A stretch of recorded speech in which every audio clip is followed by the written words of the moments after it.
Ryou was a regular teenager who got hit by a truck and was reincarnated into a world full of magic. He got the ability to use water magic and only wanted to live a peaceful life by himself, but he soon becomes the strongest mage in the entire world without even realizing it. Ryou, a 15-year-old boy, suddenly finds himself in a strange white place, and as he wonders what is going on, a tall blonde guy arrives there, telling him that he is dead. Ryou suddenly remembers getting jumped by Truck Kun and asks the blonde dude if he is God. He replies that he is more like an angel who is here to send him to another world. Ryou can't believe that he gets to be Ice Guide, and the angel tells him that he can live as he wants in his next life. Well, Ryou is a chill guy and he just wants to live a slow and peaceful life. The angel has no problem with his choice, and he tells Ryou that the world he will be sent to has magic, and around 20% humans can cast spells. Ryou has talent for water magic, and the angel tells him that he will be dropped at a safe house in the middle of a forest because he opted to live a slow life. There will be enough food to last him for 2 months, and there will be an invisible barrier that will prevent monsters from approaching him. Soon, Ryou wakes up in the house in the middle of the forest, and he immediately heads outside to test out his newfound magic abilities. He then checks out his house that has some frozen meat in a cold room and also an empty bath. There is a knife and 2 beginner-level books on the table that tell him about the monsters and the plants in the area. After that, he heads outside again and experiments with magic, discovering that he can create water just by imagining it, and there is no need to chant any spells. He wants to take a hot bath, but can only create room temperature water, so he decides to start a fire instead. He goes full caveman mode and tries creating fire by rubbing sticks together, but he doesn't have the required skill or strength for that. He gives up, but then he gets an idea to use the sunlight to create fire instead. For that, he decides to create a lens using ice, imagining individual water molecules bonding together as heat is stolen from them, and ultimately succeeds in freezing the water. He then carves the ice into a sphere and uses it as a lens to start a fire. Thanks to that, he can enjoy a hot bath at night, and he realizes that he can create hot water directly if he just applies the principles of modern science to magic. The next day, as he has some dried meat for breakfast, Ryou thinks that he must increase his offensive power because he will need to hunt monsters once he runs out of stored food. He starts by practicing to shoot a water ball at a tree, and even though he can hit his target in the first attempt, it doesn't do any damage. He is not discouraged by that and decides to shoot out a high-pressure water jet because that will have enough power. However, he can't put enough force in the water jet to reach the tree, and it just seems like he is peeing from his hand. Ryou feels like giving up, but then he remembers that the angel told him that the key to using magic is his imagination, and he can get better at it only with regular practice. So Ryou keeps practicing shooting a water jet till he can consistently hit the tree, and at night, he is able to generate hot water directly. The next day, he tries creating ice crystals out of thin air because he has always dreamt of using the Icicle Lance magic spell. However, shooting an icicle is even harder than shooting water, but Ryou keeps practicing it along with his other water magic variations. Days pass, and he becomes more skilled at using water and ice, and one day, he decides to head into the forest to hunt for some food. He explores the beautiful forest and decides to gather some herbs and call it a day, but just then, he notices an angry boar staring at him. Ryou freezes in terror as the boar charges at him, and he barely gets out of its way at the last moment. The boar simply knocks down a tree and Ryou gathers the courage to fight back. He covers the ground in front of the boar with a sheet of ice, making it slip. As the boar slides towards him really fast, Ryou creates multiple sharp icicles pointing towards it at the end of the runway. The boar hits the icicles at full speed and immediately dies after being turned into Swiss cheese. Ryou can't believe that he won, and at night, he checks his book on monsters to find that boars are the weakest kind of monsters. He then notices that even though the book talks about beginner-level monsters, there are 2 special entries at the end. The first one is about dragons, who are powerful enough to burn down entire cities easily, and if one spots them, he should immediately run away. The second page is about demons, who are beings of unknown origin, and the book just tells everyone to pray that they never run into a demon because that means instant game over. Ryou realizes that the world is too big and he needs to get stronger fast.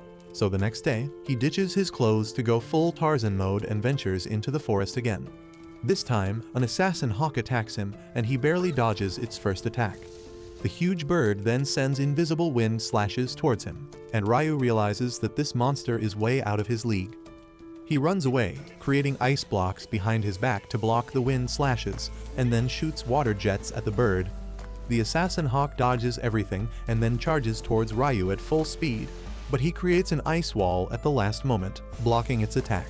The bird loses one of its eyes because of the collision, and it decides to retreat this time, much to Ryou's relief. However, while he was running away from the hawk, Ryou lost his sense of direction. As he tries reaching his house, he suddenly finds a glowing lake with a headless knight standing on the water's surface along with a headless horse. Ryou is stunned to see this, and then the headless knight turns its attention towards him. Luckily, he returns home in one piece and continues exploring the forest after that, fighting stronger monsters and mastering his attack magic. At night, he goes to the lake again, where the headless knight is waiting for him. Ryou could not find anything about headless riders or Dullahans in the book, and he wonders if it is because they are high-level monsters or if they are not considered monsters at all. However, none of that matters because he is here to spar against it. Ryou attacks the headless knight with a sword made of ice, but he can't manage to land a single strike. He keeps taking hits instead, but blocks them all with an ice shield. He eventually gets exhausted and falls on the ground, but the headless knight doesn't attack him because it is actually training him. As he gets up, the headless knight comes towards him, holding a small crystal knife. The knight coats the knife in water and then freezes it, turning it into a sword of ice. It gives the sword to Ryou, who realizes that the headless knight is asking him to master this technique. Soon after that, Ryou runs into the assassin hawk he fought earlier, but this time, it has evolved into a stronger version of itself, but also lost all its rights. The evolved hawk sends wind slashes at Ryou, who creates ice walls to block them instantly. He barely manages to avoid getting hit by the attacks that tear through his shields because they are much stronger than the last time. Ryou is forced to run away, and he can only block the hawk's attacks. The hawk suddenly speeds towards him, and Ryou somehow stops its attack by piling multiple ice shields in front of him. He tries to hit the hawk with icicles, but that doesn't work out either, and then the hawk uses a sonic attack to immediately cancel his ice shields. Ryou realizes that he is in trouble now, but then the hawk shocks him both figuratively and literally by attacking him with a thunderbolt. The monster swoops towards him to finish things, but Ryou manages to pull out his crystal sword and parry its attack. He can even slash away the invisible wind attacks sent by the bird, and when it swoops towards him again, he manages to stab it through the chest. The hawk falls to the ground and Ryou walks towards it, realizing that he just met the monster twice, but they developed a really strong bond. He thanks the hawk for motivating him to grow stronger and then pulls out the sword to let it bleed to death peacefully. Ryou then begins to head home, but then to his surprise, a dragon comes there. He figures that it is going to be his last day in this world, but surprisingly, the dragon starts talking to him through telepathy. The dragon asks him if he saw a black hawk and Ryou panics, thinking that he might have killed the dragon's minion. Luckily, the dragon seems pretty chill about it and even compliments Ryou on his achievement. He then points that the weapon he is carrying is quite rare, because it is the sword of the Fairy King. Ryou can't believe that, and he decides to learn more about the world from the friendly dragon who introduces himself as Lewin. They talk all day, but in the evening, the dragon gets called home, and he tells Ryou that they might meet again someday. On the other hand, the angels. A few weeks later, Ryou starts craving seafood, so he visits the beach, but he is shocked to find a shipwreck there. He quickly finds a man near the ship, and on checking him closely, Ryou finds that he is not alive anymore.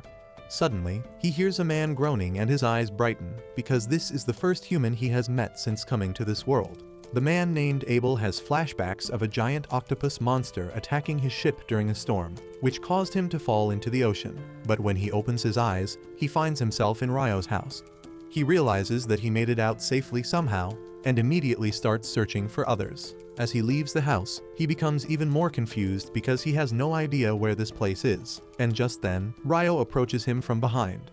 Abel is shocked because despite being a fairly skilled warrior, he could not sense Ryou coming. He is also shocked by his dressing sense, but decides to be polite and not talk about it at first. Abel introduces himself to Ryou and thanks him for saving his life. Ryou replies that he could only save him, and everyone else was already dead when he found them. Abel tells him not to worry about those guys because they were smugglers, but before he can elaborate, his stomach starts growling. Ryou tells him that they can talk over a meal and leads him inside, where Abel the nosy quickly brings up the topic of his clothes. Ryou tells him that he has no other clothes and no fabric to create new ones, and Abel tells him to just buy some. He immediately stops, thinking that Ryou must be too poor to afford buying clothes. But Ryou lessens his guilt by telling him that there are no people who live in this area besides him. Abel then asks Ryou if he hunts for food, and he affirms. Next, he asks if he uses the knife for that, but Ryou shows off his water magic, saying that he does most of his hunting using magic. Abel is impressed because only half the people in the world can use magic, and he is among the other half that can't. That is surprising news to Ryou because the angel told him that only 20% of people can use magic. Anyway, Abel asks him to take him to the shore because he needs to confirm something. On the way, he tells Ryou to let him take the front lines if they run into any sort of danger. Ryou replies that it is not necessary, but Abel insists because he doesn't want to be the one being saved all the time. Ryou lets him do as he pleases, and they soon reach the broken ship where all the bodies have vanished. Abel thinks that either the monsters or the sea took them, and he thanks Ryou for rescuing him because otherwise he would have faced the same situation. Abel then says that he couldn't find what he was looking for, and for now, he wants to meet up with his friends. But the storm sent the ship far south, and he has no idea which direction should he follow now. He suddenly gets an idea and asks Ryou if he would like to come with him. Ryou is shocked to hear this, and Abel says that he could use his help to find his way back, and then he could find him a job that will allow him to live in better conditions. Ryou thinks about his offer for a while, and in the end, he decides to become Abel's guide back to the city. That evening, he looks at his garden that he has cultivated with a lot of effort, and he gets a bit sad thinking about leaving it all behind. At night, he tells Abel that he is going out to say goodbye to someone, and even though the knight is curious about the person, he decides not to pry into the matter. Meanwhile, Ryou heads to the lake to see the headless knight, and inform him that he will be leaving the forest for a long time. He thanks the knight for teaching him how to fight, and then takes out his knife, saying that he will fight extra hard tonight. The headless knight also draws his sword, and then Ryou charges towards him, pushing him back with his relentless strikes. After a long and hard fight, Ryou gets exhausted, and the knight returns to the lake. Ryou thanks him one more time, and the knight remains silent. However, as soon as he reaches his position, he turns around and summons a magic suit from inside the water as a farewell gift. Ryou gets sentimental on receiving the suit, and he once again thanks the headless knight before returning home. The next morning, Ryou and Abel get ready to depart on their journey, and Ryou starts feeling nostalgic about leaving the place he has spent so much time in. Soon, they run into a wild boar in the forest, and Abel asks him to let him handle it. He dashes towards the boar with his sword drawn, and then uses a combat skill to turn the poor animal into a donut. Ryou is amazed and asks what are combat skills, and Abel explains that people who fight with weapons use combat skills. They camp in a hollow tree at night, and the next day, they resume their journey through the forest. They come across some lizardmen in a swamp, and Abel decides to change the route instead of crossing paths with them because they are quite strong. However, Ryou can sense that the lizardmen are following them even after they change their path, and Abel gets ready to fight them. Ryou tells him that there are too many of them, and he will use his magic to fight too. Abel thinks that Ryou won't be able to fight without his staff, but he is shocked when Ryou blitzes 4 lizardmen with his icicle lances. After the fight ends, Abel asks Ryou about the spell he just used. He replies that it is just the regular icicle lance, but Abel tells him that his wind mage friends can only cast one attack at a time when they use magic, but he summoned 4 icicle lances at once. Ryou tells him that it must be a problem of the wind magic because this is pretty normal for water magic. Abel decides not to think about it that much and says they should continue their journey, but before that Ryou creates 2 glasses using ice and summons water in them. Abel notices that he used a different incantation this time, and Ryou covers it up by saying that he must have heard it wrong the last time. After that, Abel gives Ryou a coin, and he excitedly says that this is the first time he is seeing money. Abel is dumbfounded because he always thought that Ryou was poor, but he never imagined him to be this poor. He then starts telling Ryou that there are 3 major countries in the Central Plains that include the Kingdom of Nightly, the Debuti Empire, and the Handelu Federation. Ryou starts throwing shade on the Debuti Empire because he doesn't like the name, and while he keeps talking shit about the stupid name, they reach a vast clearing. Suddenly, they notice a rock near them move on its own, and Abel quickly slashes it in half. Ryou also puts up a water shield to block the stones speeding towards them, and Abel realizes that they just walked into a nest of rock golems. Ryou asks if golems are not more humanoid in shape, but Abel decides to deal with them before answering the question. He dashes towards the nearest golem and blows a hole through it, but the golem quickly patches the wound and starts attacking him. Abel retreats, saying that their attacks won't be effective on the golems, but then Ryou gets an idea. He creates a huge ice cube in the air and drops it on top of the golems, squishing them. Abel is aghast because he has never seen a spell like that before, but Ryou uses it a few more times to defeat the rest of the golems. After that, they find a special rock golem with a big magic stone, and Abel says that it will sell for a lot. Ryou says that he would like to get the magic stone out of other golems as well, but they are buried under ice, and he is either too lazy or too dumb to just melt all of it. They continue their journey with that and soon come across a gigantic croc-hippo hybrid. Abel says that it is a behemoth, which is a very rare and powerful monster he has never seen before. Ryou asks if they should hunt it, but Abel tells him that it is not even possible. Just then, some wyverns also come there and Ryou gets excited because now they will see a battle between monsters.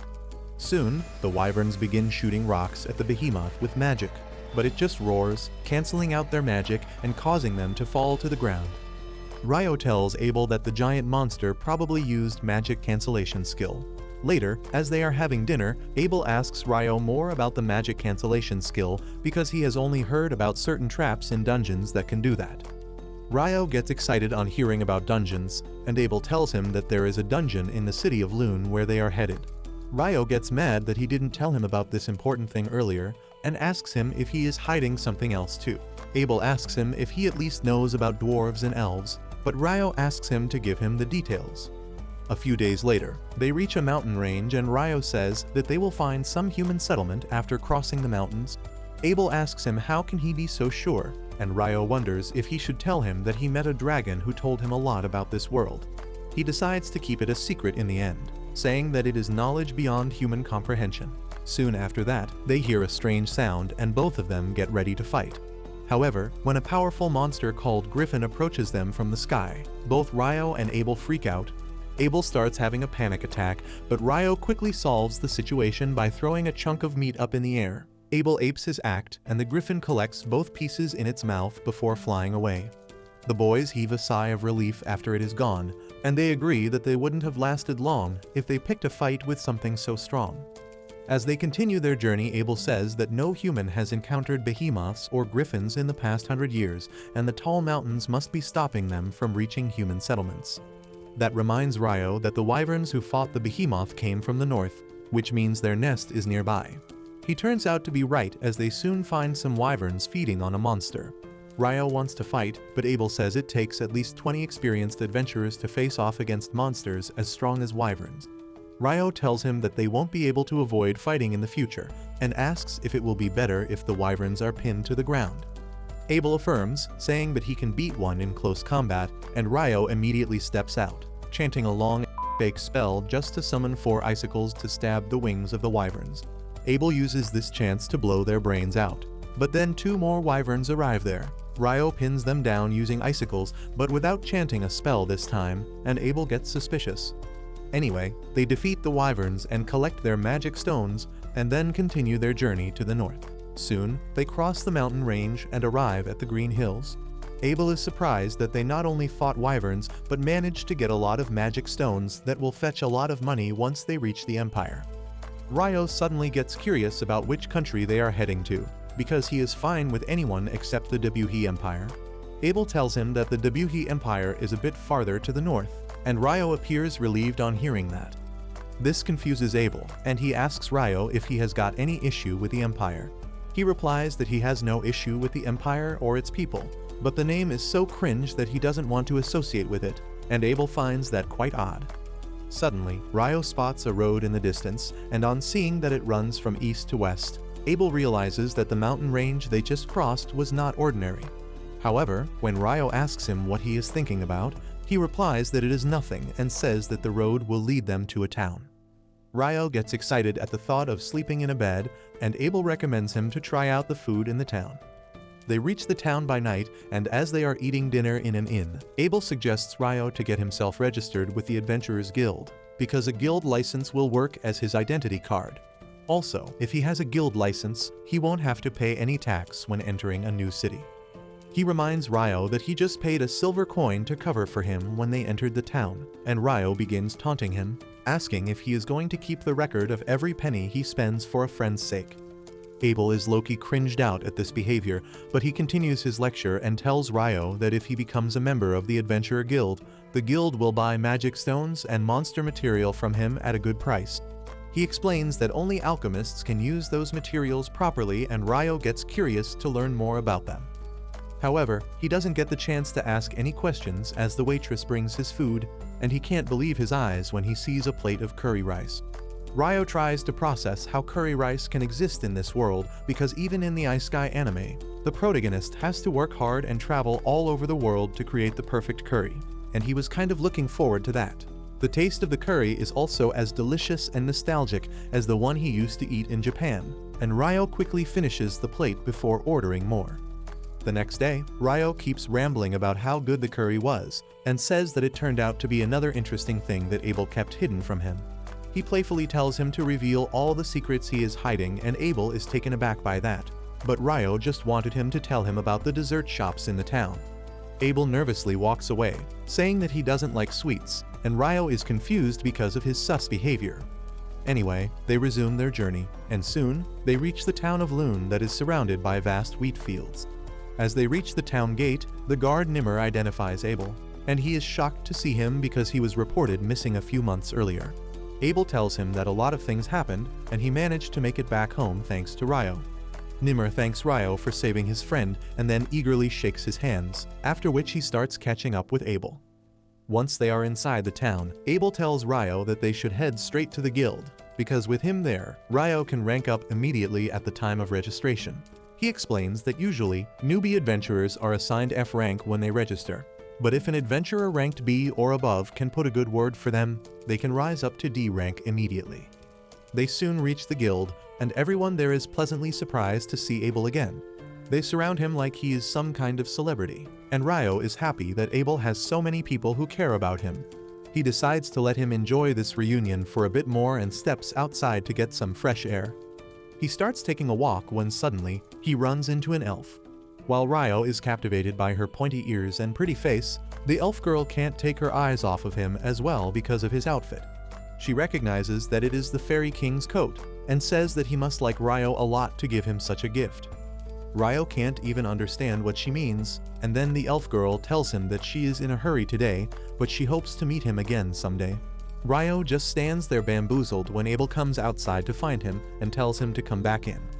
He then introduces Ryou to all his friends as the guy who saved his life. Everyone thanks Ryou for saving Abel, and he starts liking all the attention he is getting. After that, Abel takes Ryou to the front desk and asks the receptionist to register him as a D-rank adventurer on his recommendation. The receptionist is shocked to hear this because no one from Abel's party has ever recommended anyone before, and he replies that Ryou is a very special case. The receptionist says that Ryou will still need to show proof of his strength before getting a rank up, and Abel says that he wants to talk to the guild master about that directly. The receptionist tells him and Abel to wait for a while, and soon, the dramatic guild master Hugh comes running as he hears that Abel has returned. Abel then introduces him to Ryou and says that he wants him to take the rank up exam. Hugh replies that they will need to test his strength for that, and Abel replies that Ryou is stronger than him, which the guild master finds really hard to believe. To prove his point, Abel shows Hugh all the magic stones they collected from the wyverns, and he loses his mind. He says that the amount of magic stones they have means they have hunted enough wyverns that could destroy an entire country, and Abel tells him that he doesn't need to worry about a monster attack because they hunted the wyverns south of the Malefic Mountains. Ryou is curious if the name of the mountain is significant somehow, and Hugh says that he hasn't heard of any person who has crossed the Malefic Mountains safely. He claims that they are so dangerous that even the highest-ranking adventurers don't go there without a very compelling reason. He can't believe that Ryou and Hugh are the first people in history to achieve this feat, and he immediately agrees to increase Ryou's rank without taking a test.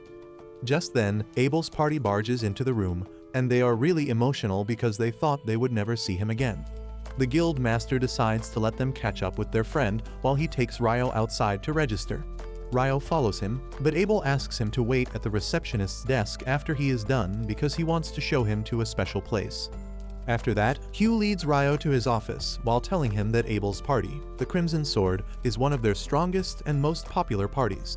Ryou is not really surprised by that, and he is more curious if he really deserves to be a D rank right from the start. In response, Hugh tells him that he knows how talented Abel is, but he knows that he can't defeat a wyvern on his own. That makes him believe that Ryou played an important role in fighting the wyverns, which qualifies him to be a D rank. Just then, the receptionist comes to the office with the equipment needed to formally register Ryou as an adventurer, and Hugh leaves it to her because he has too much paperwork to handle. The receptionist Nina starts by introducing herself and then begins asking the basic interview questions. She then tells Ryou that for 300 days after his registration at the guild, he can stay at the guild lodgings, but then he will have to find another place to stay. Next, she tells him about the course on dungeon exploration that the guild offers new adventurers like him, and Ryou immediately replies that he wants to enroll in the course. Nina tells him to come to the meeting hall 2 days later at 9 o'clock in the morning, and Ryou is shocked to learn that they have clocks here. Nina then moves on to the actual registration process and tells Ryou to put his hand on the crystal device in front of him. As he places his hand on the crystal, it scans his biometrics and uploads the data on the metal plate kept on top, turning it into his guild card. Nina congratulates Ryou for officially being registered at the guild, and with that, they leave the office. Soon after that, Abel takes Ryou on a tour of the town, saying that he wants to buy him some clothes and a staff as the payment for escorting him here. Ryou is glad to receive the clothes, but he is curious about the staff. Abel says that all magicians need a staff, but Ryou replies that he can use magic just fine without any tools. He adds that he also uses a sword when he has to fight melee, so a staff wouldn't really help him out much. Abel is surprised to hear this, and he is even more surprised when Ryou tells him that the small knife he has is actually his sword. Anyway, Ryou tells him that he needs something more urgently than clothes or staff, and that is information about the basics of this world. Soon after that, he learns that the hour, day, week, and month in this world are the same as that on Earth, and they even use the metric system to measure stuff. Now he is sure that someone from Earth came to this world a long time ago and changed how things are done, which is why there are so many familiar things here. Just then, Abel returns from the store after paying for the things Ryou bought, and then he tells him that the main event of the day is still left. He takes Ryou to a huge inn, where all his friends from the guild are present to celebrate his safe return. They party all night, and the next morning, Nina has to bail Ryou out to show him the place where he will be staying. She takes him to a room where 2 newbie adventurers are already staying, and the brown-haired guy introduces himself as Nils, and the blonde dude as Ito. They welcome him to their room, and once Nina leaves, Nils starts talking about how much he likes her. Ito tells him to stop dreaming of women outside his league, and then he starts making small talk with Ryou about how things are at the guild lodging. Suddenly, Nina returns to the room with another newly registered adventurer, who nervously introduces himself as Ammon, and the 4 boys soon start to bond with each other. A few days after that, Ryou and Ammon complete their crash course on dungeon exploration for dummies, and their teacher tells them that they are going to enter the first level of a dungeon in the afternoon. Ammon is visibly tense about going into a dungeon, but Ryou tells him to chill out because if he gets worked up now, he will be tired by the time they reach the dungeon. The instructor then asks if anyone has any questions, and Ryou asks him if there is a way to instantly travel to the floors they have cleared before. The instructor is impressed by the question because only experienced adventurers know about that. He says that there are some dungeons in the south that have the feature to instantly travel between checkpoints, but there is nothing like that in Loon's dungeon. After that, the instructor leads all the students to the dungeon that is in the middle of the city. He explains that the city was actually built around the dungeon, and every few years, the monster population in the dungeon suddenly increases, and sometimes the monsters reach the surface.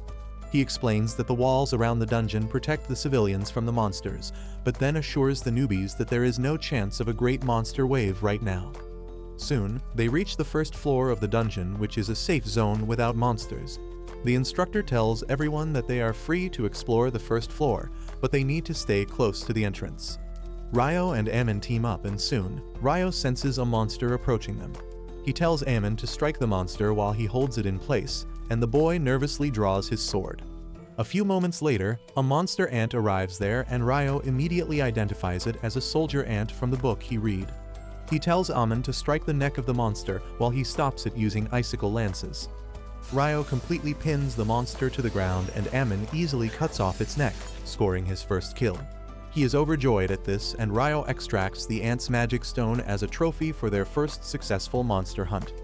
Later, they have dinner with their roommates who want to celebrate their first dungeon trip, and they are quite impressed that they managed to take down a soldier ant. Amon says that he only dealt the finishing blow and Ryou did most of the work by holding the ant down. He then says that he wants to go to the dungeon again tomorrow, but he is worried about going alone.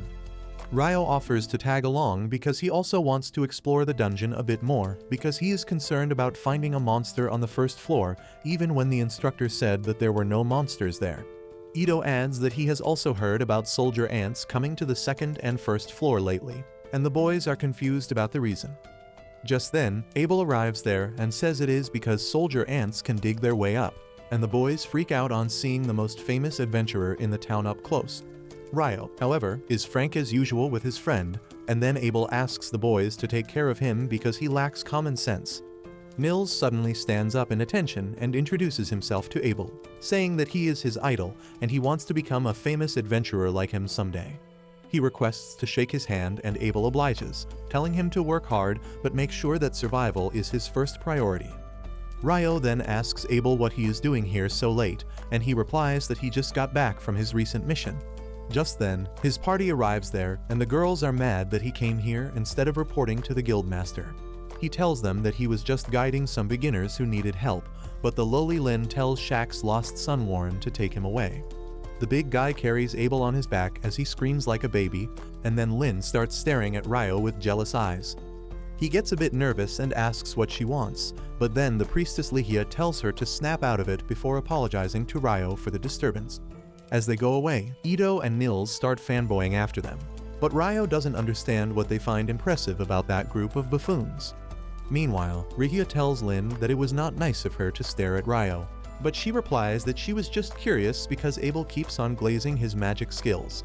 Ryou admits that she is curious too, but Abel tells them they will soon see Ryou's true skills. The next day, Ryou and Amon go to the dungeon again, and this time they face some monster dogs. While Ryou holds the dogs down using icicle lances, Amon proves to be a decent swordsman as well and takes down a couple of them. As they take a break after that, Ryou remarks that Amon's sword-fighting style reminds him of Abel, and he explains that his teacher was an old dude named Kiro, who learned sword-fighting from a big school in the capital.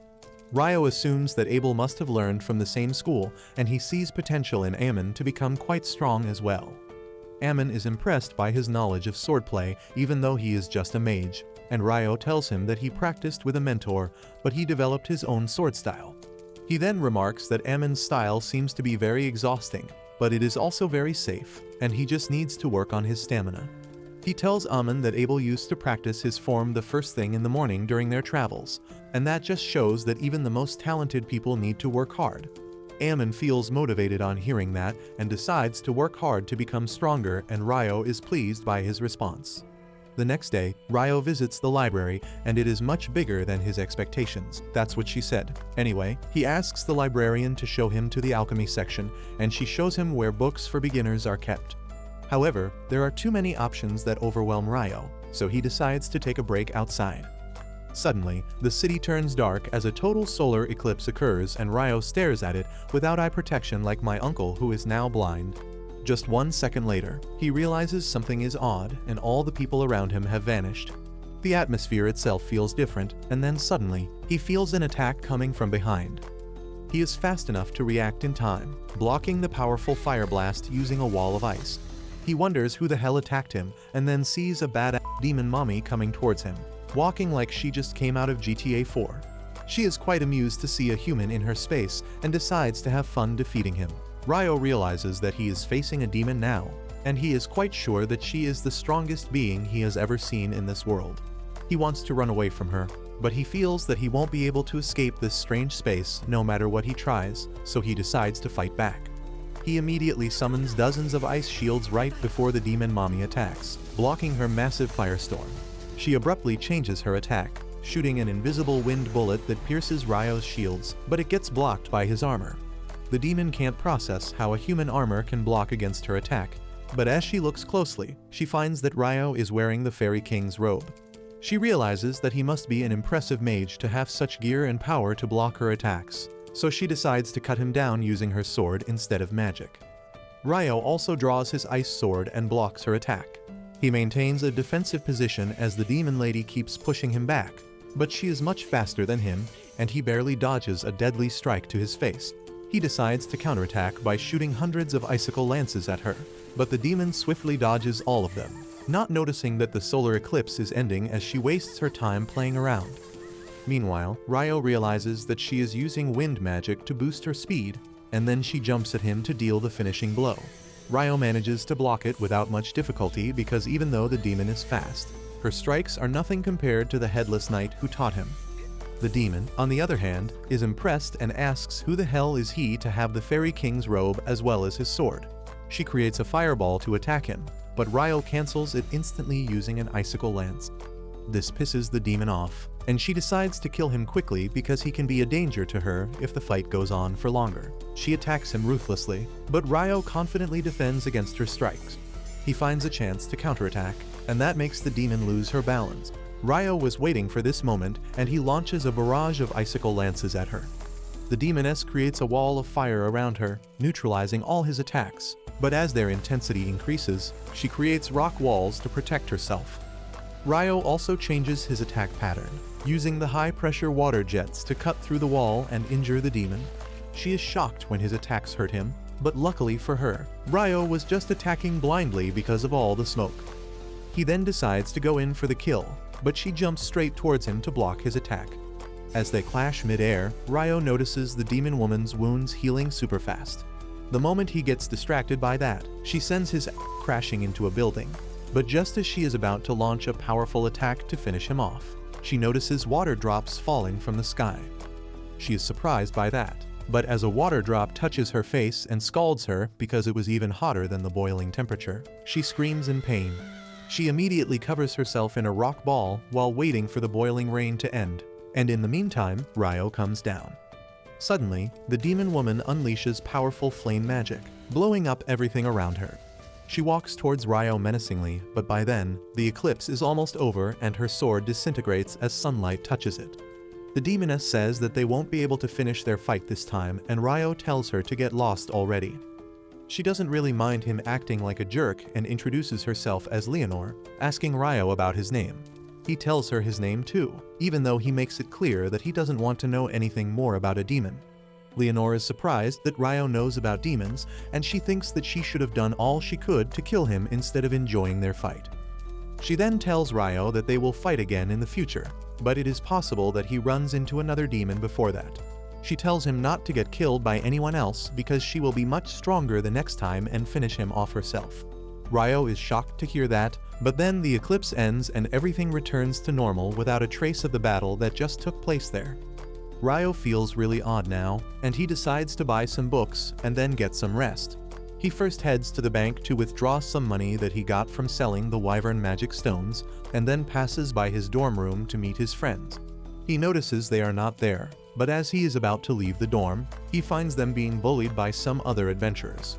Nils and Ito call him a coward for ambushing them when they were injured, but the leader of the bullies, Dan, tells them that they can say the same thing when monsters ambush them in the dungeon and they die. Suddenly, his lackeys are knocked out cold because Ryou attacked them from behind, and he tells Dan that he was absolutely right, but he should hear his own advice sometimes.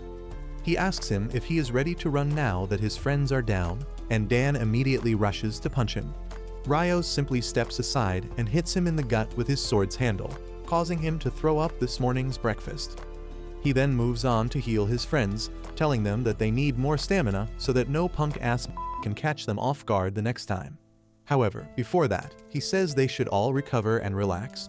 They hit the public bath where the priest Ito heals Ryou's wound from the wind bullet.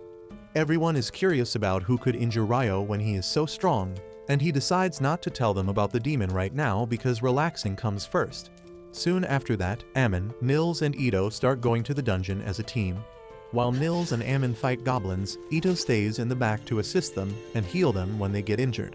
Nils starts collecting the magic stones from goblins while Ito heals Ammon, and they talk about how dangerous it was for them to run into some goblins. Nils says that they should retreat now because going any further will be dangerous, and Ito agrees with him because they shouldn't have found goblin archers on the 4th floor of the dungeon. Ammon, on the other hand, wants to hunt some more monsters and earn some money, but Nils remembers what Abel told them about never risking their life for less important things. In the end, they head back to the surface, which is the greatest save of the day, because just a few floors below, a group of adventurers has met its end at the hands of a huge and powerful monster. Back on the surface, Ryou thinks about how Leonore's magic was out of this world, but he was on equal footing with her in terms of casting speed. He decides to improve on his strengths and erase his weaknesses, which reminds him that he couldn't keep up with Leonore's movement speed yesterday. He gets jealous of her wind magic, but since he can't do that, he decides not to be jealous and come up with his own solutions instead. He thinks that he should use a water jet to propel himself ahead, and though he has already done it underwater before, he doesn't know if it will work on the surface. He first creates an icy platform in front of himself, and then uses hundreds of small water jets, pushing all the points of his back to propel him forward. However, he only goes as fast as an old grandma at a traffic crossing. Ryou is really dissatisfied with those results, but he decides to call it work in progress, which is what I call my mental health. He then heads to the library to learn more about demons and alchemy, and at the same time, the lowly wizard Lynn from Abel's party is also studying in the library. She is trying to find any records of a spell that can create an ice wall thick enough to crush golems, but she can't find anything. She is pleased because she wants to believe that Ryou is just a scammer who fooled Abel, and thinks that only the strongest wizard on the continent can use such strong magic spells. Just as she puts the book back on the shelf, she sees the elf girl Syrah. The two girls exchange greetings and make small talk, before Syrah remembers that she has to get back to her group. On the other hand, Ammon and others return to the guild, and Nils starts stuttering like a simp on seeing the receptionist Nina. Ito bonks him on the head as he tells Nina that they found goblin archers on the 5th floor, which is unheard of, and that is why they returned quickly to report to her. Nina confirms the magic stones and rushes to inform the guildmaster about the incident, thanking the boys for this crucial information. Hugh is not pleased to hear that goblins were found on the 5th floor when they are monsters that belong below the 10th floor of the dungeon. He thinks that this might be the sign of a bigger problem and asks Nina to summon all the B rank and above parties immediately. Nina tells him that there are only 2 high-ranked parties in the city right now, including Abel's Crimson Sword and the White Brigade. Soon, Abel and his party head to Hugh's office, and he is not happy that he will need to work with the White Brigade on this mission because he doesn't like their leader. The girls tell him to stop being such a wimp, and he somehow calms down before entering the office. Phelps, the leader of the White Brigade, is already there, and Abel struggles not to make a face on seeing him. Once both of them sit down, Hugh explains that goblins were found on the 5th floor of the dungeon, and the information is fully reliable. He says that both Crimson Sword and White Brigade need to enter the dungeon and investigate it for any signs of a monster outbreak. He says that the last outbreak happened 10 years ago, and even though it is quite early, there are chances that another outbreak is on the way. He offers them an advance payment of 100 gold coins and another 200 gold coins when the mission is complete, but then Abel asks him if they are only supposed to investigate the matter. Hugh affirms, and then Phelps asks what are they supposed to do if the monster outbreak has started. The guildmaster replies that they should come back to the surface immediately because they will lock down the walls around the dungeon and take help from the knights to deal with the monsters. He tells them that he has already informed the Lord and the Knights' headquarters about this, because if it is really a monster outbreak, they need to be fully prepared for it. He then asks both the parties if they are willing to accept this mission, and they immediately agree to it. The next day, Ryou gets ready to visit the Northern Library by the time his roommates wake up. He tells them that he was planning to study more about alchemy and heard that the Northern Library had books on more advanced topics. Ito tells him that he has heard right, and D rank and above adventurers can access the Northern Library. Ammon adds that he has heard rumors about forbidden books being stored in the Northern Library as well. Ryou is really excited on hearing this, but Ito tells him that he needs to be at least a B rank adventurer to read those books. The boys wish him all the best on his quest for knowledge as they decide to get ready for another round of dungeon raid. Ryou soon reaches the Northern Library and immediately likes the vibe of the place. He begins looking around to find the books he needs and thinks that if he asks someone to show him the books about demons, they will surely freak out. However, just as he climbs the stairs to the first floor, he sees the elf girl Sira there, and he is immediately smitten by her. On the other hand, Hugh and the two high-ranked parties have reached the gates of the dungeon. Just as they are about to open the door, Abel stops Hugh because his instincts tell him that something is wrong. He asks Lynn to use her wind magic to scan the first floor for any monsters, and she immediately finds hundreds of monsters waiting for them right in front of the gate. Everyone panics on hearing this because this is enough proof that the great monster outbreak has already begun. Hugh orders everyone to fall back and contact the knights and the guild. In the guild, Mills and others see the notice that the dungeon has been closed, and they think that it is because of the goblin archers they found. Just then, a man comes running there to announce that a monster outbreak has started and all the adventurers are to get on the walls surrounding the dungeon to stop the monsters. On the other side, Ryou and Sira have been staring at each other while all this happened, and then she finally says that they meet again. They introduce themselves and then Sira asks if he is looking for anything special. Ryou almost blurts out that he is looking into demons, but covers it up and says that he wants to learn alchemy to create golems. Sira is impressed by his ambition because creating golems is not easy, but she tells him that there are no books that deal particularly with that. However, she asks him to follow her because she can tell him which books will help him the most as she knows almost everything about this library. They start talking about books and adventuring on the way, and Sira reveals that she is the sole member of a B-rank adventurer party called Wind. Ryou remarks that a friend told him that there was only one elf in the city, and Sira tells him that elves don't mingle with humans, but she is an oddball. On the other hand, all adventurers in the city have reached the dungeon walls, and soon, the monsters break through the heavy gate. Hugh commands everyone to attack them using magic and arrows, starting a fierce battle against the goblin army. The knights also join them soon, and the situation looks under control, but Hugh is worried because there are more monsters than he saw in the last outbreak. In the meantime, Abel's party runs out of arrows, but just then, Mills brings a barrel full of arrows to him along with a message from Hugh that his party is supposed to take down the boss monster after the wave of mobs ends. Soon, almost all the goblins are down, and Hugh commands Abel and Phelps to lead their parties into the battle. They jump down from the wall and Lim uses wind magic to slow down their landing. They rush ahead, dealing with the remaining goblins quickly before reaching the door and waiting for the boss. Soon, a goblin general comes out of it, and they think that it will all end once they kill him. However, two more goblin generals come out after him, and Abel realizes that they are dealing with a goblin king here. He says that they need to deal with the goblin generals before the goblin king arrives because they will become too strong otherwise. He decided that he and Phelps will take down one king each, while Lynn and Lichia will take the remaining one. They begin fighting the generals, and Abel manages to cut off his enemy's arms, when suddenly, he spots the Goblin King at the entrance and yells at everyone to get down. The very next moment, a powerful wind slash comes out from the dungeon, killing the Goblin generals in one hit. Everyone is shocked by the Goblin King's strength and ruthlessness, but Abel and Phelps know that they are the only ones who can fight it. They team up to attack the Goblin King together, but their weapons fail to pierce his armor. Suddenly, Abel dashes straight at the Goblin King, using his skill to turn into a ghost so that he can dodge his attack. He then reaches closer to him and uses his combat skill to pierce his heart, but fails to finish the job. The Goblin King tries to attack him, but Abel commands Lynn to finish him off as he vanishes again. Lynn's wind spears pass through him and hit the Goblin King, taking him down. Everyone is relieved on seeing that they finally won, but they do not know that things are far from over as something even more dangerous is still inside the dungeon. Later that day, as Ryou returns to the guild, he finds everyone abnormally hyped up while Hugh is buried under a mountain of paperwork. He is sulking in his office because he has to update the local lord and the knight commander about the monster outbreak, and then pay the fee to all the adventurers who took part in the battle.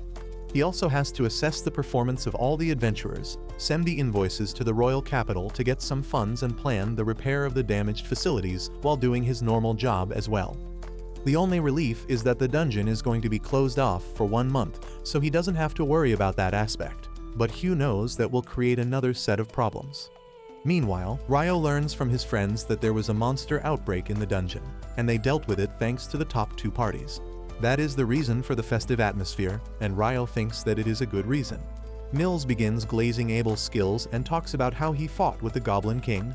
Ito adds that Lin dealt the finishing blow with Bullet Rain, which is the highest level wind magic. Ammon says that Abel was able to dodge that attack even without moving, and he wonders how could he do that. Just then, Abel arrives there and says that he used the sword skill called Perfect Shadow that allows him to dodge all ranged attacks. Mills and others start fanboying as they see Abel, and he also praises them for their help.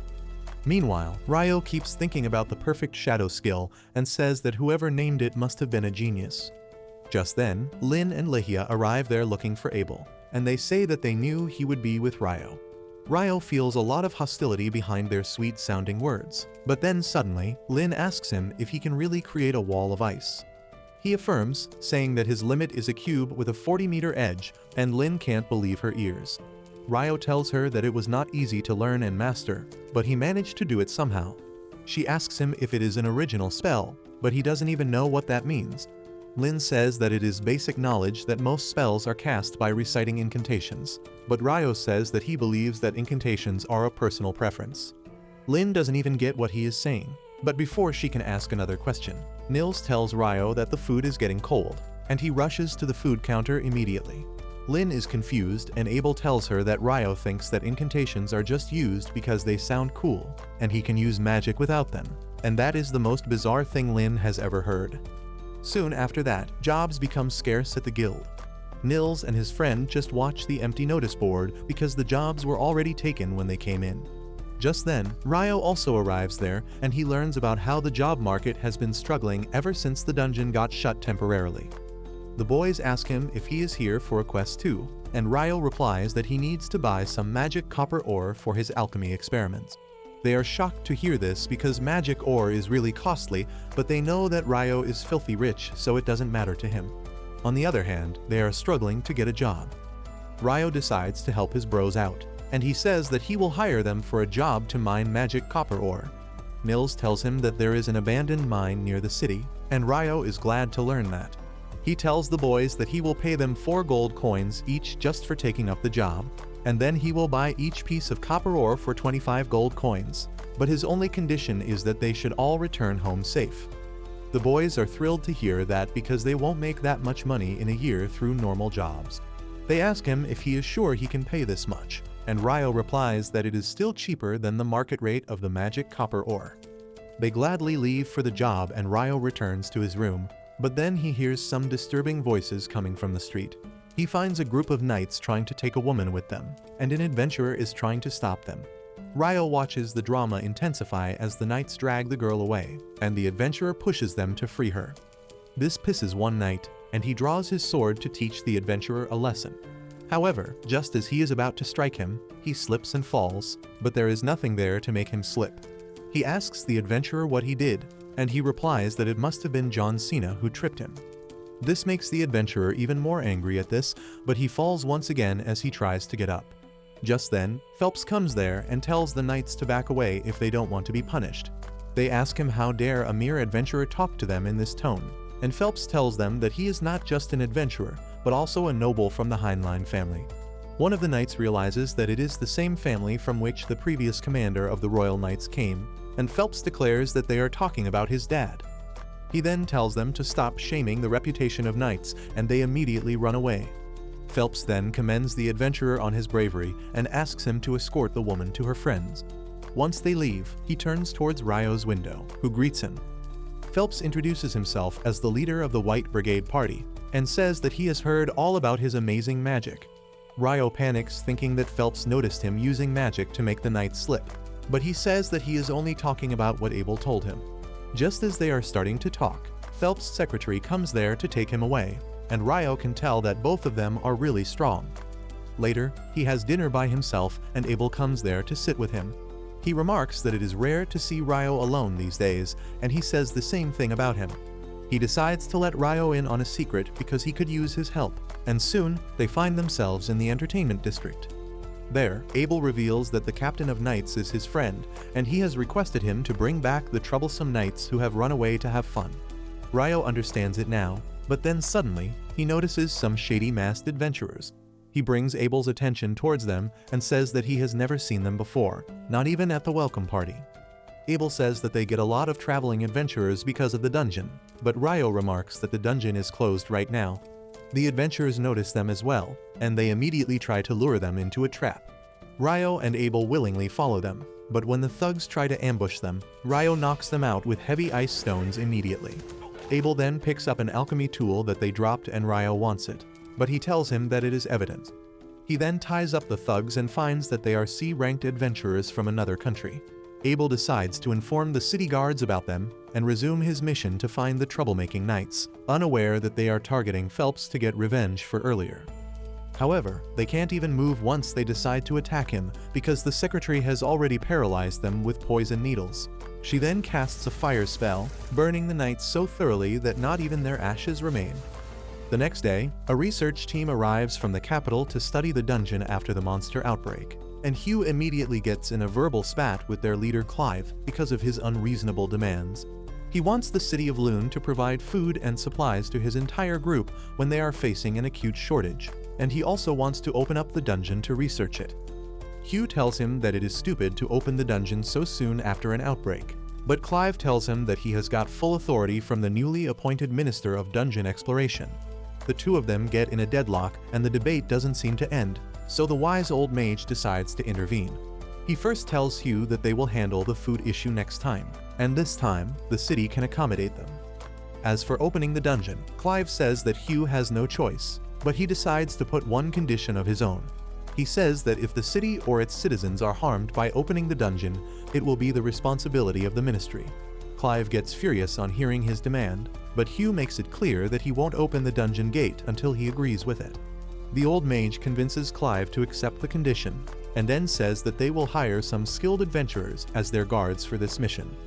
On the other hand, Ryou visits the inn where Abel and his party stay to see if they serve better food than the guild lodgings. However, just as he is about to enter, a girl runs out of the door and asks him to take her to the Adventurer Guild because she has an urgent message to deliver. Ryou is quite hungry, but he decides to help the girl, who delivers the letter to Abel. His teacher from the royal capital has sent it, asking him to help the research party that is being sent to explore the dungeon. Abel is not sure about that because many years ago, a powerful rank party went into a dungeon shortly after an outbreak, and they never returned. Ryou tells him that he should decline the request in that case, and he decides to go back to the inn to have lunch. Meanwhile, the girl introduces herself as Natalie, a novice mage from a family of reputed water magic users. Lynn immediately asks her if she has heard of a spell to cast ice wall high up in the air, and she replies that she has not, but she is only starting to learn magic. Natalie asks them if there is someone who can cast such spells, and they tell him that the guy who brought her here can do that. She is surprised to hear that, and Abel once again starts glazing Ryou. He then orders his party members that they should never fight Ryou under any condition, because they won't be able to defeat him together. He also tells Natalie that if she needs help and she can't find them, she should immediately go to Ryou. The next day, the research team gets ready to enter the dungeon, and in the end, Abel accepts the request to guard them. He knows the old mage from the past, and they talk about the mana detector tool that can transmit signals of mana from the dungeon to the analysis team that has set camp outside. 3 days pass after this, and the research team reaches the 7th floor of the dungeon, but they don't find anything unusual at all. However, Clive and his team from the Royal Academy seem to be in a hurry to find something, and Abel decides not to bother with pompous pricks like them. At the same time outside, the lower-ranked adventurers receive updates about things going on in the dungeon and the jobs they can take while it is still off-limits to them. Ryou has a question in his mind, and he asks Hugh about the color of the magic stones that the monsters from the outbreak dropped. Hugh tells him that it is an excellent question because all the goblins dropped yellow magic stones when they are supposed to be green instead. Meanwhile, Clive and his team suddenly come across a suspicious gate in the dungeon that gives strange energy reading. They think that it must be a portal leading to a faraway place, so they set up their equipment around it. However, just as they try to touch the gate, everyone suddenly vanishes, and Natalie, who is taking the readings, is shocked because the readings also stop coming as soon as everyone vanishes. Luckily, everyone has been teleported to the same location, and Abel confirms the safety of his team before uniting with the senior mage. Clive, on the other hand, orders his men to begin examining the strange grassland they have reached, but he tells them to be careful because they don't know what kind of dangers are lurking here. His right-hand man comes there just then, asking what they should do now. Clive has no idea, but at least his theory that the monsters came from the 38th floor of the dungeon has been proven wrong. He now realizes that the monsters came from this strange place that was beyond the gate. He thinks that this is a great discovery, and with this, he will be able to rise to the position of a minister in no time. As he is grinning to himself, the other researcher points out some figures on the horizon, and they look like some creepy Pokémons. On the other hand, Natalie and the data collection team are worried about the lost signal. Suddenly, the signal returns and tells them that the exploration team is on the 40th floor, but it vanishes immediately again. Just then, a guy named Christopher arrives there, and he introduces himself as the representative of the Magic College. He asks the researchers from the academy what they found, and asks them to share whatever they can despite the fact that their organizations are rivals. He says that a few minutes ago, the people entering the dungeon vanished, and if they don't figure out what is going on, it might be too late for them. The researchers are shocked, and Christopher explains that he hired some adventurers to enter the dungeon. But just as he was about to enter the staircase after them, they all suddenly vanished. The researchers are shocked to hear this, and their leader verifies that they also found their team vanishing just a few minutes ago, and then their signal reappeared for a brief moment, but they were on the 40th floor. Christopher is shocked to hear this because no one has even made it past the 38th floor of this dungeon yet, and he knows that even B-rank parties struggle beyond the 30th floor. The researchers tell him about Abel's party that is guarding their team, and Christopher says that he has already sent a message to the guildmaster to ask for his help. However, Natalie panics, realizing that no one might be able to solve this situation. In this condition, her only hope is Ryou because Abel told her to contact him if she can't reach out to anyone else. She immediately runs away to find him, leaving everyone confused. On the other hand, the news about the research party vanishing reaches Hugh, who starts panicking. He decides to head over to the dungeon entrance immediately and tells the receptionist to get everyone on standby, but not to reveal anything to them until he confirms the situation with his own eyes. Meanwhile, Ryou is wandering around the library, unable to find any helpful books. As he climbs up to the first floor, he low-key starts wishing to see the elf baddie Syrah again, and the universe listens to his prayers because Syrah spots him as she is returning some books. Ryou eagerly goes to her side, and as they start talking, he reveals that he was looking for records of past eclipses and monster outbreaks to compare them. Syrah tells him that she knows where exactly those documents are, and she tells Ryou to follow him. On the way, Syrah begins learning about Ryou's theory that solar eclipses and monster outbreaks are connected, and she believes that he is right. She has lived long enough to see that there has always been a solar eclipse before a dungeon outbreak, but she has never seen a total solar eclipse like the one that happened a couple days ago. She says that she has tried researching this topic before, but she is curious about why Ryou made that connection. He gets nervous because he can't tell her that he fought a demon in the middle of the eclipse, so he decides to change the topic. He asks Syrah about the colors of the magic stones they find from monsters and the factors that affect it. She lets him change the topic and says that the main factor is the age of the monster. Ryou replies that he learned that from Abel during their travels, and then says that he is curious about the yellow-colored magic stones that were found from the monsters during the outbreak. Syrah is confused on hearing that because only recently born monsters have pale magic stones, and she was suspecting that it was the old and powerful monsters of the dungeon that come out during the outbreak. Ryou agrees with her because the weaker goblins are a different story, but goblin generals and the goblin king can't leave the dungeon just after they have spawned. He thinks that it seems unnatural, but creating such a huge horde of monsters artificially would require a ridiculous amount of mana. Syrah says that she once read some records about the magic stones extracted from a previous monster outbreak being pale yellow as well, and asks Ryou if he wants to see the old and damaged records. He is glad to take up the offer, and Syrah leads him to a lesser-known part of the library. Meanwhile, inside the dungeon, Abel is still discussing the teleportation incident with the senior mage. No one is sure where they are, but the senior mage asks a researcher if their tools are working properly in this place. He verifies that the mana detector tool is still working, and he thinks that the data collection team knows about their situation so they can send help soon. The senior mage, however, thinks that help might not be able to arrive on time. He asks Lihia if this place doesn't remind her of something familiar, and she puts her brain on overdrive to realize that it feels a lot like being inside a sanctuary square, which is the highest level defensive magic. She tells Abel and others that only the most powerful priests can use that spell, and it is considered a divine miracle that can block any attack. Abel realizes that if they are inside some kind of barrier, then they can't get out, and no one can get inside the barrier to help them either. The mage agrees with him, and Ryou says that if they can't find where the barrier ends, it must be massive. Abel thinks that the situation just got a lot worse, and he asks Lin to use her wind magic to detect if any monsters are near. She obeys his command and uses her spell to find a group of around 1,000 humans nearby, and along with them, she senses about 50 creatures that she has never seen before. Abel and the mage think that the 1,000 humans must be Clive and his group, and they decide to meet with them because they don't know about the creatures they are with. On the other hand, Hugh reaches the dungeon entrance and meets with Christopher and the researchers.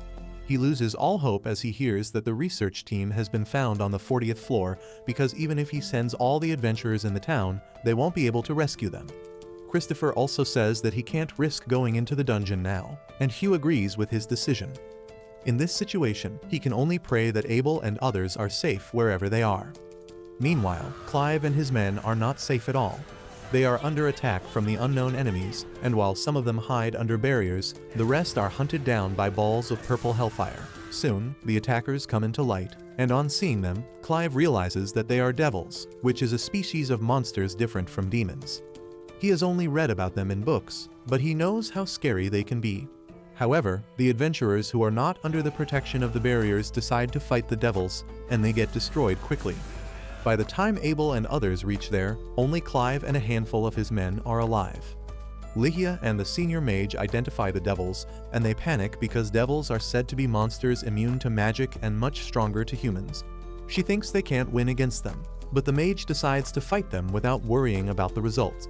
On his command, the mages launch an all-out attack on the devils, seriously injuring them. Ryou is surprised to see magic actually hurting devils, and the old mage tells her that it was never verified that they are immune to magic, and that was just a speculation. He then tells the mages to attack the devils again, but realizes that they will run out of mana before the enemies are defeated. Just then, Abel spots a boss monster among the devils, and he realizes that they need to defeat him if they want to take care of the situation for good. After a couple more rounds, the mages run out of magic, and then Abel decides to charge ahead with his party. Warren blocks the attacks of the devils while the others manage to quickly take them down. Thanks to their teamwork, they defeat a lot of devils, but then Lin runs out of magic power and Ryou and Warren have to cover for her.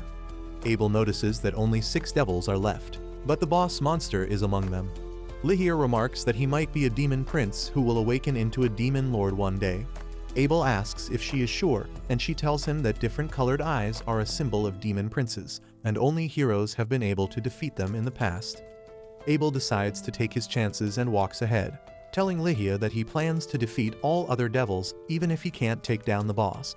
He tells Ryou not to lose hope because miracles can always happen, and then the demons start attacking him. He takes down a couple of them quickly, but then the demon prince suddenly attacks his party members to blow them away from the battlefield. He walks towards Abel for a one-on-one, and his speed alone is enough to scare Abel. The demon prince pushes him aside with a single swing of his sword and then gets close to him again. Suddenly, Clive and his group attack him, but their magic doesn't do any damage against the demon prince. Instead, its minions begin to shoot projectiles at them, destroying their shields, forcing them to run away. Abel decides to risk it all by using a skill that allows him to dodge the enemy attack at super speed. He manages to parry the demon prince's sword and get a chance to attack him, but the demon prince dodges it and strikes his shoulder. Abel falls to the ground, unable to move, and the demon prince lifts up his sword to finish him. Ryou cries out in fear of losing Abel, but then suddenly, Ryou arrives to save the day, breaking through the roof of the 40th floor. Everyone is surprised to see him, and Ryou asks Abel if he is injured. He makes a couple jokes about it and says that they should return home because everyone is worried about him. Abel, still unable to believe that Ryou came to rescue him, says that they can't return because of the strong enemy in front of them, and Ryou says he will deal with it. Abel panics as he explains that the enemy is a demon prince, and Ryou says that it is a baby demon lord, which explains why it is so weak. No one is able to understand what is even going on in Ryou's brain as he walks towards the devils. The lackey devils at the back try to attack him, but he cancels their projectiles with icicle lances. He then creates a water jet behind them to instantly remove their heads, and then gets face to face with the demon prince. Ryou draws his sword, telling the demon prince that they should get it over with quickly because he doesn't have all day. A few minutes ago, as Natalie found that Abel and others were stuck on the 40th floor of the dungeon, she ran to find Ryou immediately. He was not in his dorm room, and his roommates told her that she should find him in the North Side Library. She didn't even know where North was, but once she got the directions from the boys, she ran to find Ryou. Luckily, she met him on the way and immediately asked him to head over to the dungeon because Abel and his team were in danger. Ryou decided to get the details on the way, and immediately put her in a carriage made of ice. As he dragged the carriage to the dungeon gate, he learned about the disappearances in the dungeon, but he was curious about why Natalie approached him. She told him that Abel had asked her to contact him in case she needed help, and he was not around. Ryou understood the assignment immediately and rushed towards the dungeon gate. The guards told him that no one was allowed inside, but he just created ice walls to cut them off, easily entering inside. After that, he decided that it would take too long to reach the 40th floor using the normal method, so he used his water jets to carve a way to his destination quickly instead. Now, he is standing in front of the demon prince, asking him to make the first move. He takes his stance, and as the demon prince attacks him, Ryou quickly moves to the side and hacks his neck cleanly. He thinks that the monster was quite slow, but at least the job is over quickly. However, the demon prince just picks his head back up like a gigachad and attaches it in its place. Ryou thinks he might be troublesome to deal with, but he decides to see just how much the monster can regenerate. He instantly creates hundreds of water jets to chop him up into tiny pieces, and one of the water jets destroys his magic stone, turning him into dust. Abel is shocked to see that Ryou just casually demolished a demon prince. He thanks him for saving all of them, and the peaked nonchalant Ryou asks him to repay that debt by treating him to dinner tonight. Abel tells him that he will treat him for the entire week, and Ryou is glad to hear that. Just then, Lihia comes there and hugs Abel tightly, while Warren carries the unconscious Rin to safety. The senior mage also comes there to thank Ryou for helping them, and he replies that he was lucky to have made it here in time. He then notices that a lot of people already died before he came, and Abel tells him that they should harvest the magic stones from the devils and use the money from that to support the families of the dead people. Ryou likes the idea, but then he focuses on the monsters called devils. Abel tells him that everyone here saw them for the first time because they have not approached humans in centuries. Ryou is curious about the difference between demons and devils now, but he decides to think about it later. He says that when he came here, he sensed a strange magic field around the place that vanished when he defeated the boss. The old mage says that it must be the protective barrier that was blocking anyone from entering or exiting the zone. Ryou then tells him that while he was on the 39th floor, he used a spell to scan the nearby area and found something strange near the stairs. He suggests that they check it on their way back because it might be connected to this incident, and everyone agrees with him. But before that, they extract the magic stones from the devils that are quite dark in color, and even the senior mage is seeing them for the first time. Lihia says that there are no magic stones from devils even in the museums and libraries maintained by the church. The senior mage adds that devils are supposed to have space-time magic because they always appear out of nowhere, and Ryou begins to think that something is missing in all this information. Somewhere in another dungeon, a party led by the hero Roman finds a dark altar, and they use it to summon the demon lord. However, instead of a demon lord, the demoness Leonore arrives there. She is quite surprised to see humans who think she is the demon lord, and when she hears about Roman being the hero who will defeat the demon lord, she gets hopeful that he will be really strong. She decides to fight him, but the fight ends in a split second with the hero skewered on her sword. Leonore is bored out of her mind, so she immediately goes next to the altar and takes the black stone on top of it as her loot. The other adventurers are too scared to fight her, and she tells them to help the hero instead because they can still save him. The adventurers obey her and heal the hero, who curses Leonore, still calling her the demon lord. She tells him that she is not the demon lord, but actually someone much more powerful than him. She tells Roman that his party might be able to defeat the current demon lord, but that doesn't make him strong enough to challenge her. She begins talking about how she met a human named Ryou who was equally strong as her, and tells the hero to become 1,000 times stronger if he wants to reach his level before vanishing through a portal. Back in Ryou's dungeon, they find a cracked black sphere just like the one Leonore took away in her dungeon. Everyone is curious about it, but they can't find any information on it. so the old mage decides to take it to the surface to investigate. They soon reach the surface where Ryou is glad to see that at least Abel and his party returned alive. However, he plans to talk to Ryou about his actions before anything else. He asks him what he was thinking when he trapped the guards in ice walls and headed inside the dungeon.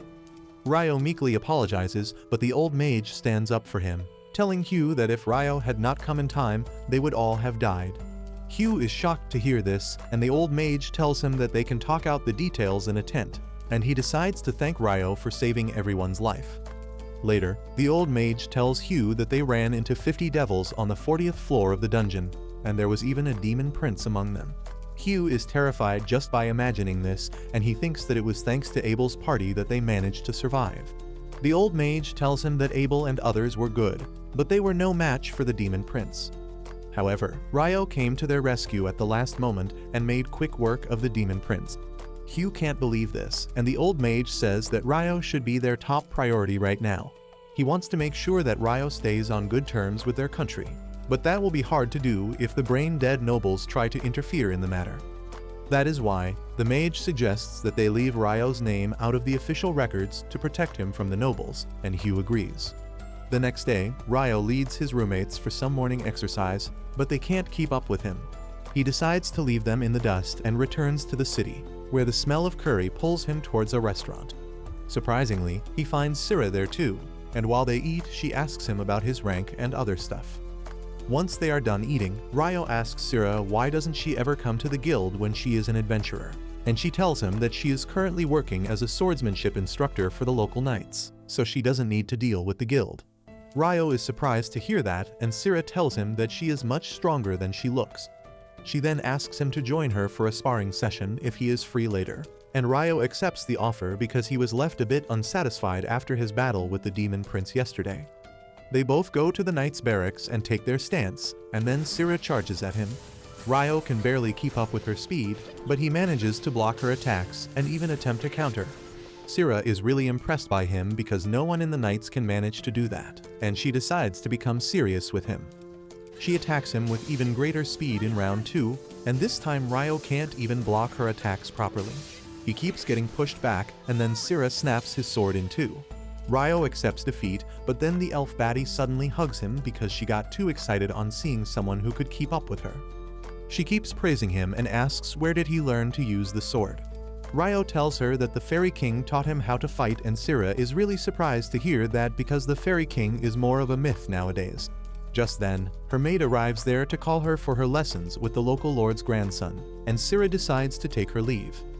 She asks the maid to take good care of Ryou because he is a special person to her, and the poor girl thinks that the two of them are dating.